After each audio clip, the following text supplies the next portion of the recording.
우리가 어디를 가든지 우리를 꼭 따라다니는 게 있지요. 그것은 그림자가 아니라 짐입니다. 짐에 대해서 주님은 이렇게 말씀하셨죠. 마태복음 11장 28절 말씀, 수고하고 무거운 짐진 자들아. 여기서 이 수고하고 무거운 짐이라는 이 원의미는 내가 원해서, 때로는 내가 원치 않아도 어쩔 수 없이 지게 되는 짐을 말하는 것입니다. 근데 그 짐이 내가 선택을 했던, 내가 선택을 하지 않았던 그것이 우리의 어깨를 짓누르는 무거운 짐이 된다라는 것이죠. 그래서 이 짐을 다른 표현으로 우리를 힘들게 하는 어려움이라고도 이야기를 하는 것 같습니다. 예전에 제가 제 집사람을 만난 교회의 교육전사로 부임을 하고 이제 찬양단을 제가 담당을 하고 있었었는데, 그때 이 청년부와 찬양단이 연합을 해서 지리산 등반을 하게 됐습니다. 즉 지리산을 일주를 하는 것이었죠. 일주. 근데 등산다운 등산을 제가 한 번도 해본 적 없다 보니까 무엇을 챙겨야 되는지 잘 모르겠는 겁니다. 그러다 보니 등산 가방에 이것저것 마구 챙기게 되어졌고, 또 음식을 어떻게 분배하고 어느 정도 먹어야 되는지 모르니까 일단 넉넉히 챙겨가자라는 심정으로 그 청년부 전체가 아주 그냥 배낭에 짐을 가득 짊어지고 지리산 등반을 시작하였습니다. 근데 그 등짝에 짊어진 짐이 얼마나 힘겹던지 또 얼마나 무겁던지 죽을 고생을 했습니다. 그래서 지금도 누가 지리산 가자 그러면 오줌도 놓지 않습니다 라고 말할 정도로 그때의 그 무거운 짐의 고통이 얼마나 컸는지 몰라요. 그리고 그 다음에 성도들이 지리산 전사님 잘 다녀오셨는데 그때 무슨 구경하셨어요? 라고 물었을 때 저는 이렇게 대답했습니다. 이게 제가 진 짐이 얼마나 무겁던지 잠시 쉴 때 하늘을 본 게 다입니다 라고 이야기를 했어요. 즉 짐을 짊어지고 산다는 거 참 힘겹다라는 것을 경험했던 순간이었습니다. 물론 이때만 경험한 게 아니었죠. 제가 군인으로서 군 배낭을 멜 때에는 의무감이라는 것이 있었기 때문에 그게 30kg가 되던 40kg가 되던 짊어지고 명령에 순종을 하였습니다. 그러나 그 짐이 아니라 제가 스스로 선택하여 짐을 짊어질 때 그 무게는 때로는 제가 감당할 수 없는 힘겨움이 되더라라는 것이죠. 여러분, 이런 힘듦의 모습에 이 정의들을 내다보면 문득 그럼 우리가 지고 있는 이 짐이 힘겹기만 할까라는 생각을 품을 수 있습니다. 물론 이 짐에 대해서 다양한 정의들이 있어요. 고통의 짐이다, 불행의 짐이다, 의무의 짐이다, 책임의 짐이다 라고 하면서 끊임없이 우리의 어깨를 짓누르게 만드는 짐들을 이야기합니다. 그러나 이러한 짐들뿐만 아니라 우리의 인생에는 너무나 소중한 또 다른 짐도 있다라는 것이죠. 그 이해가 바로 바닥짐이라는 것입니다. 여러분, 이 바닥짐이라는 이 짐은 배가 전복되는 것을 막기 위해서 배 바닥에 채워놓는 돌이나 물건을 말하는 것입니다. 그래서 여러분들이 배를 보시면 배의 모양에 색깔이 다른 페인트가 칠해져 있는 것을 보게 되실 겁니다. 아래의 페인트와 위의 페인트가 다르죠. 그 아래의 페인트가 바로 바닥짐들이 실어져 있는 곳을 의미합니다. 그래서 그 배가 그 짐을 앞으로 짊어질 수 있는 무게를 가름할 수 있는 게 바로 이 바닥짐의 선이기도 하죠. 근데 이 바닥짐의 유익한 점은 바다를 항해할 때 이 바닥짐이 이 배가 전복되지 않고 그리고 끝까지 계획한 곳으로 갈 수 있도록 인도해 주는 유익함을 이 바닥짐이 제공해 준다라는 것입니다. 여러분, 이러한 모습을 가지고 우리의 인생을 항해라는 것을 가지고 한번 설명해 보면 이 바닥짐이 우리에게도 필요하다라는 것을 깨닫게 됩니다. 사실 우리의 인생의 항해는 순풍의 돛담배처럼 그렇게 두둥실 떠내려가기만 하는 인생이 아니죠. 때로는 광풍을 만나기도 하고, 때로는 이유를 알 수 없는 해일을 만나기도 하는 그 고통이 우리의 삶이기도 합니다. 그런데 이때 우리의 인생의 신앙의 바닥에 바닥짐이 제대로 채워져 있다라면 우리의 인생은, 우리의 신앙은 반드시 목적한 곳으로 가게 될 것입니다. 그러면 성도님들, 여러분들의 바닥짐은 무엇입니까? 즉시 어떤 분들은 이렇게 말씀하실 거예요. 제 학력입니다. 제 재력입니다. 제 능력입니다. 제 건강입니다. 또 제 인간관계입니다. 제 가족입니다. 라고 이야기하실 것 같아요. 근데 여러분, 바닥짐은 눈에 보이지 않는 짐을 말하는 것입니다. 즉 필요하지만 눈에 보이지 않는 것, 그리고 그 필요하지만 그 값어치가 별로 없는 것, 하지만 그게 없으면 전복당하는 어려움을 겪는 그 짐이 바닥짐이에요. 그러면 성도님들에게 있어서 없어서는 안 될, 그리고 무엇은 가치는 없지만 그럼에도 불구하고 반드시 여러분의 인생 가운데, 신앙 가운데 채워져 있어야 될 바닥짐은 무엇입니까? 오늘 그 바닥짐이 무엇인가 하는 것을 잠깐 살피고, 그리고 그런 이 짐을 우리가 어떻게 그러면 끊임없이 그리스도 안에서 그 바닥짐의 모습을 가지고 살아갈 수 있는가 하는 것을 말씀을 통해서 하나님의 은혜의 말씀을 듣기를 원합니다. 인도의 맨발의 전도자라고 불리는 선다싱 선교사님이 있습니다. 인도는 힌두교와 이슬람교가 아주 창궐한 곳이죠. 근데 그곳에서 주의 복음을 가지고 하나님의 말씀에 따라 방방곳곳에 주의 복음을 전한 선교자가 바로 선다싱 선교사입니다. 선다싱 선교사님은 어느 날 히말라야를 넘어 네팔로 선교 여행을 가게 되어졌습니다. 근데 가다 보니까 어떤 한 사람이 동행자가 되어져 그 어렵고 힘든 과정에 든든한 우방과 같은 모습을 비춰줬습니다. 또 이 사람이 또 왜 필요했냐면 이 선다싱이 히말라야 산을 넘어갈 때 계절적으로 겨울이었습니다. 계절적으로 겨울이다 보니 눈도 많이 내리고 추위도 춥다 보니 함께 걸어가는 그 사람과 이런저런 이야기를 나누며 자신이 그 추위로 말미암아 그 어려움과 그 추위로 말미암아 찾아오는 고통을 조금이라도 면할 수 있는 은혜를 이 사람을 통해서 얻게 된 것입니다. 근데 그런 삶과 그 사람과 함께 걸어가다가 문득 눈앞에 쓰러져 있는 한 노인을 발견하게 됩니다. 그래서 이 노인을 두고 선다싱은 우리가 저 노인을 업고 같이 한번 갑시다 라고 그 동행자에게 이야기를 했는데, 동행자는 그것을 손살을 치며 이렇게 말합니다. 우리가 산을 넘는 것도 힘들고 어려운데 그 사람을 데리고 가면 우리는 살 수 없을 겁니다 라고 이야기했대요. 그리고는 혼자 쑥 가버리더라는 것입니다. 하지만 예수님을 믿고 있는 선다싱은 그 노인을 그대로 둘 수 없어 그가 그를 등으로 들쳐 업고 그리고 그 힘듦의 겨울 산행을 하게 되어집니다. 근데 1시간쯤 가다 보니 한 사람이 길가에 쓰러져 죽은 것을 발견하게 됐습니다. 그 사람은 바로 자신과 노인을 외면하고 지나쳤던 바로 그 동행인이었습니다. 이 사건을 경험한 다음에 선다싱은 그의 자서전에서 이런 말을 하였습니다. 우리가 누군가를 짐으로 등에 짊어진다는 것, 내 인생에 힘들고 어렵고 또 다른 무거운 것을 내 등에 얻는 것일지라도 그 짐이 나를 따뜻하게 해 주었고 그 짐이 나를 목적한 곳으로 이끌어 주었으니 그 짐은 나를 살리는 짐이었습니다 라고 이야기를 했다라는 것이죠. 성도 여러분, 사람을 가르켜 한자로 사람 인자를 쓰죠. 이 사람 인자는 어떤 의미를 갖고 있냐면 두 사람이 서로 등을 맞대어 대다라는 뜻을 갖고 있습니다.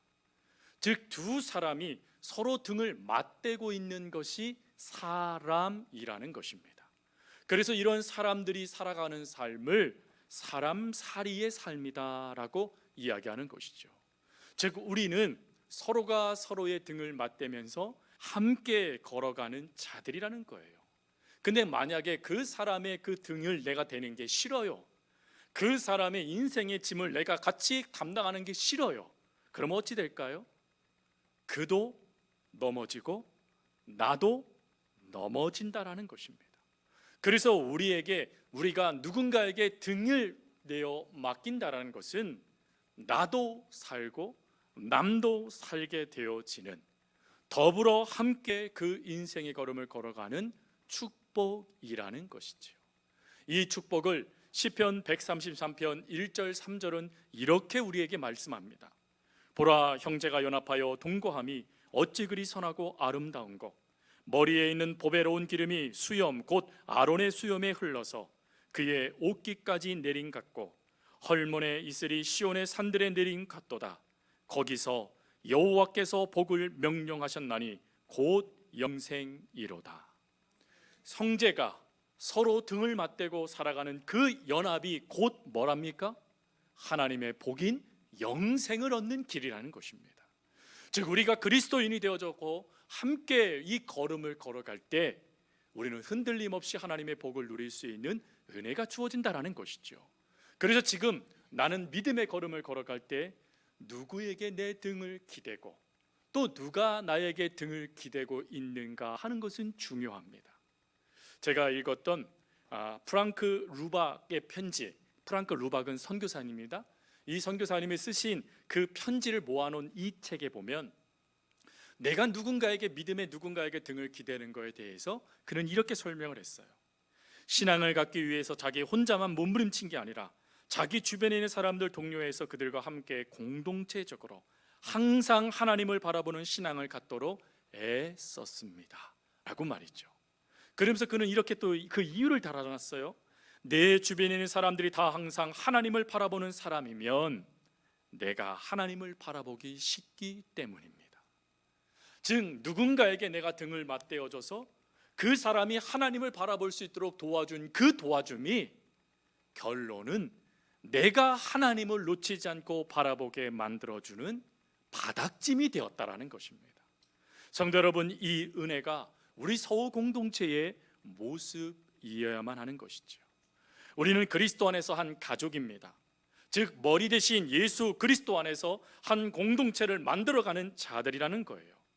여러분과 남들은 잘 모르겠지만 우리의 삶에 유익한 그리고 균형을 잡아주는 누군가의 등이 우리의 신앙생활에 필요하고, 그리고 우리도 누군가의 등이 되어 주어야만 한다라는 것입니다. 그렇다면 성도 여러분, 어떻게 하면 어떻게 사는 것이 그리스도 안에서 진정한 사람살이의 모습이 될까요? 어떻게 사는 것이 누군가가 쓰러지지 않도록, 누군가의 인생이 전복되지 않도록 균형 잡을 수 있는 바닥짐이 되어지는 인생이 되어질까요? 오늘 그것을 본문은 두 가지로 우리에게 말씀하세요. 첫 번째로는 연약한 자들과 함께함으로 회복되어 주기라는 것입니다. 본문 2절 말씀에 보면 너희가 서로 짐을 지라라는 명령이 나오시죠.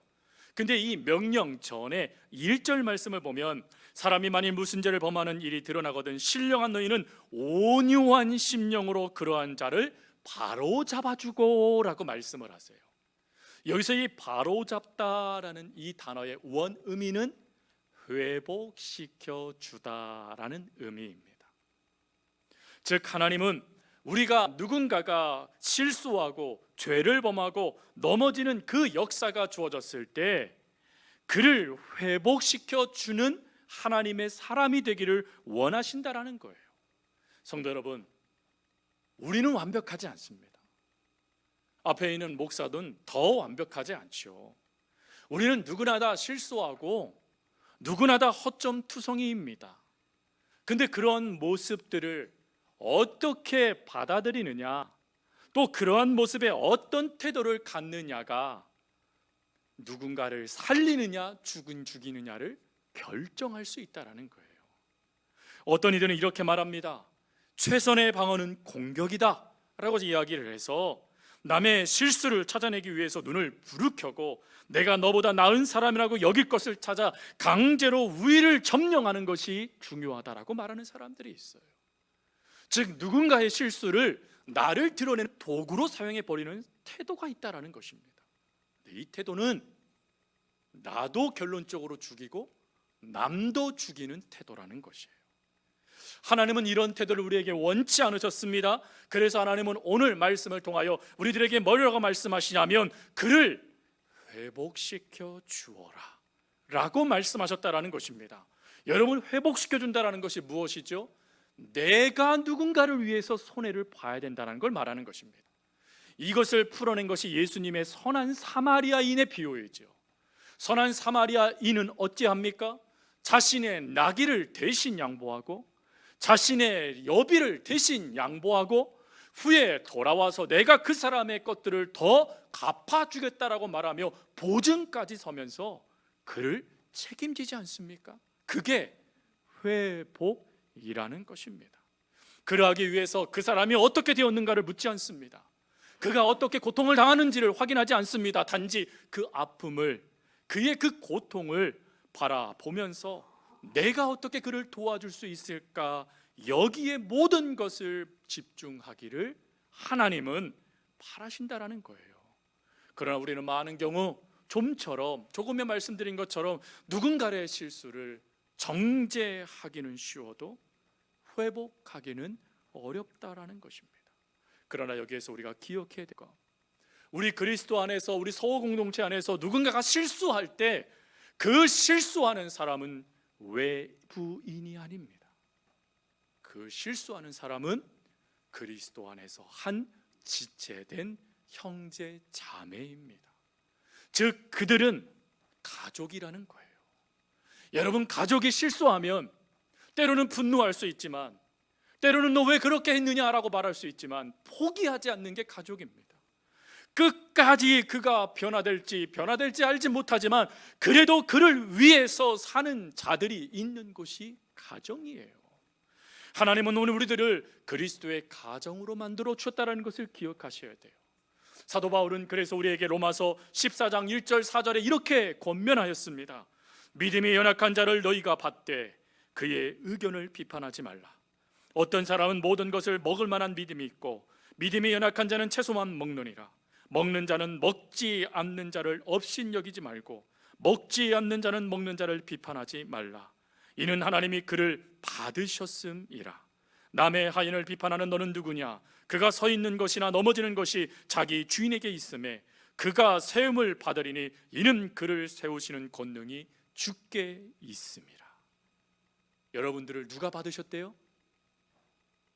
실수하는 그를 누가 받으셨대요? 주님이 받으셨답니다. 주님이 받으셨다라는 것입니다. 그러니 주님이 받으신 그를 믿음 없다 없이 여기지 말고, 어떻게 그렇게 살았느냐라고 하며 그의 연약함을 나무라지 말고, 그가 부딪힐 것 혹 있지는 않는가, 그가 거칠 것은 혹 있지는 않는가 살펴보며 그를 위하는 삶을 살아라라고 권면하고 있는 거예요. 그리고 로마서 15장 1절에 이렇게 말을 합니다. 우리가 강한 자가 마땅히 연약한 자의 약점을 담당하고 자기를 기쁘게 하지 아니할 것이니라. 담당해야 되는 것, 그를 기쁘게 해주는 것, 그것이 하나님이 우리에게 원하시는 거라는 것이죠. 성도 여러분, 물론 그가 미성숙하다 보니, 그가 하나님에 대해서 아직 믿음 안에서 온전히 변화되지 못하다 보니 그가 다른 편견에 사로잡힐 수 있습니다. 다른 신학 사상을 말할 수도 있고 다른 신념을 붙잡으며 마치 믿음처럼 말할 수도 있습니다. 그리고 여러분들에게 크든 작든 문제를 만들어낼 수도 있고 상처와 아픔을 안겨줄 수도 있습니다. 그러나 기억하셔야 될 것, 그들은 주님이 받으셨고 그들은 우리 주님 안에서 한 가족이 된 지체입니다. 그러니 한 가족된 그 지체를 포기하지 마십시오. 한 가족된 그들을 비난하지 마십시오. 그들을 그리스도의 사랑으로 품으며 함께 회복해 가기를 하나님은 원하십니다. 그럴 수 있는 저희 교회가 될 수 있기를 바랍니다. 그리고 두 번째, 어떻게 하면 우리는 누군가의 바닥짐이 되어줄 수 있느냐? 그 두 번째는 서로의 짐을 함께 짊어짐으로 바닥짐이 되어질 수 있다라는 것입니다. 오늘 본문 6장 2절에 이런 말께 말씀하시죠. 너희가 짐을 서로 지라라고 말이죠. 여기서 말하는 이 짐이라는 단어는 헬라어로 바로스라는 단어입니다. 이 바로스라는 단어는 쉬운 말로 다른 사람과 나누어질 필요가 있는, 다른 사람이 감당하기 어려운, 가혹하니만큼 힘든 모든 삶을 말하는 것입니다. 즉 그 사람 혼자서는 그 짐을 짊어질 수가 없는 거예요.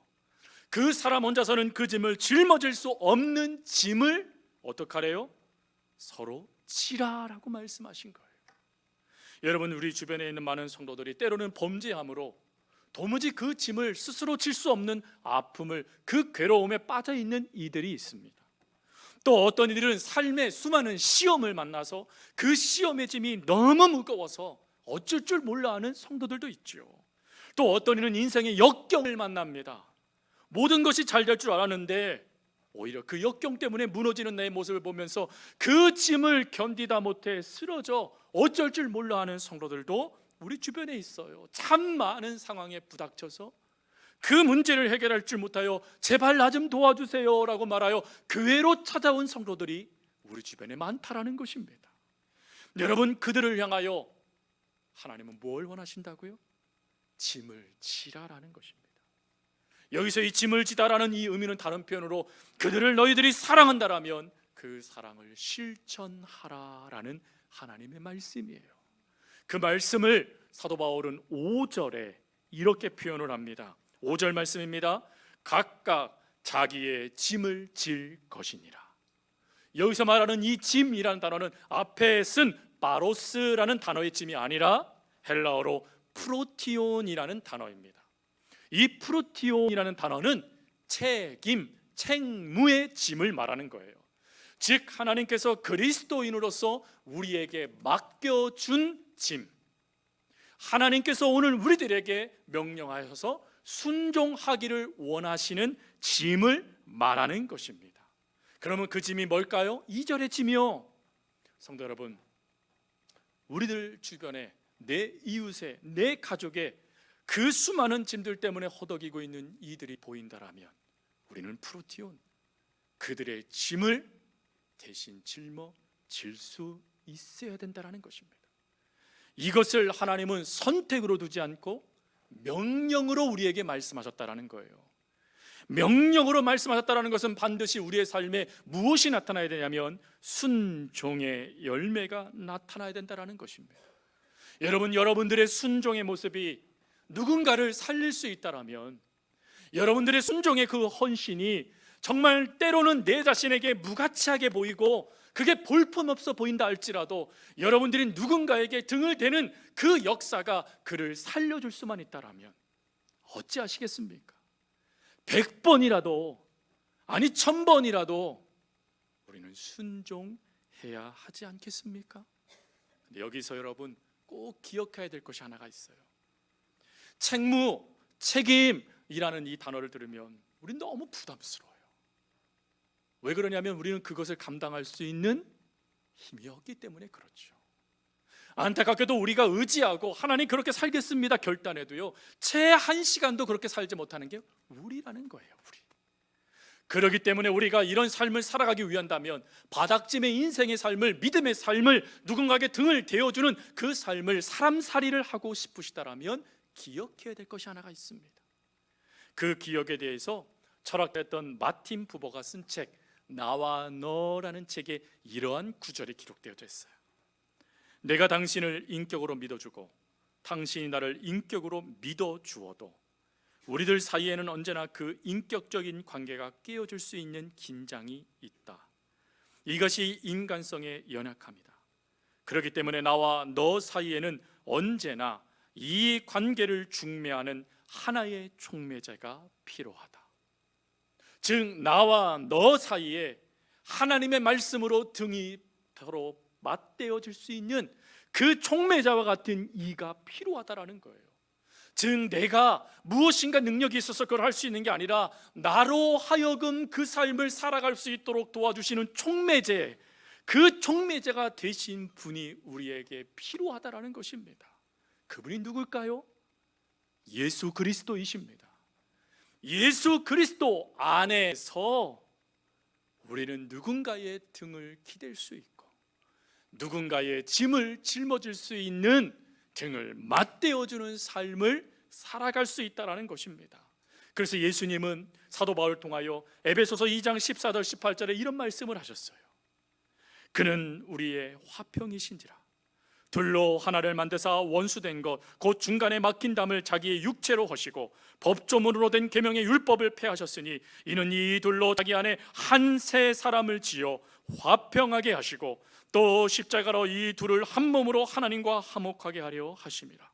원수된 것을 십자가로 소멸하시고 또 오셔서 먼 데 있는 너희에게 평안을 전하시고 가까운 데 있는 자들에게 평안을 전하시었으니 이는 그로 말미암아 우리 둘이 한 성령 안에서 아버지께 나아감을 얻게 하려 하심이라. 예수 그리스도께서 우리 속에 주어졌을 때 우리는 하나가 되어지고 예수 그리스도 안에 우리가 있을 때 비로소 우리는 더불어 하나님께 나아가는 지체가 되어진다라는 것입니다. 말씀을 정리합니다. 성도 여러분, 남편과 아내, 부모와 자녀, 성도와 성도, 또 성도와 목사, 그 관계도 마찬가지입니다. 우리가 인간과 인간으로 부딪힐 때는 우리는 상대방에게 얼마나 많은 단점들을 찾아내는지 모릅니다. 그러나 우리가 그리스도 안에서 그리스도의 안경으로 그들을 바라보기 시작한다라면 우리는 비로소 형제가 연합하여 동거함이 어찌 그리 아름다운지요 라고 말하는 그 놀라움의 은혜를 경험하게 될 것입니다. 또 그리스도의 안에서 우리가 형제를 바라보기 시작하면, 자매를 바라보기 시작하면 비로소 깨달아지기 시작한다는 거예요. 우리가 가족이었구나, 우리가 한 가족이었구나 라는 것이 깨달아져 그를 위한 바닥짐에, 그를 위한 등 맞댐에 그 삶을 살아갈 수 있다라는 것입니다. 이런 은혜들 하나님은 저희들에게 바라십니다. 하나님은 저희들에게 원하십니다. 그러니 성도 여러분, 누군가에게 등을 맞대어 주고 계신다라면 그 등을 떼지 마십시오. 또 누군가가 쓰러지는 모습이 보인다라면 즉시 달려가 등을 맞대어 주십시오. 그러면 그도 나도 하나님의 말씀 안에 순종하는 삶이, 그도 나도 하나님 안에서 세워져가는 그 복을 경험하는 은혜를 하나님 도와줄 것입니다. 마무리하면서 로마서 12장 9절 10절을 같이 봉독하고 기도하겠습니다. 사랑에는 거짓이 없어야 합니다. 악한 것을 미워하고 선한 것을 굳게 잡으십시오. 형제의 사랑으로 서로 다정하게 대하며 존경하기를 서로 먼저 하십시오. 먼저 하는 바닥짐, 먼저 하는 등 맞댐, 그 역사가 우리 서옥교회 가운데 가득한 아름다운 역사들이 되어지기를 주님의 이름으로 축복합니다. 기도하겠습니다.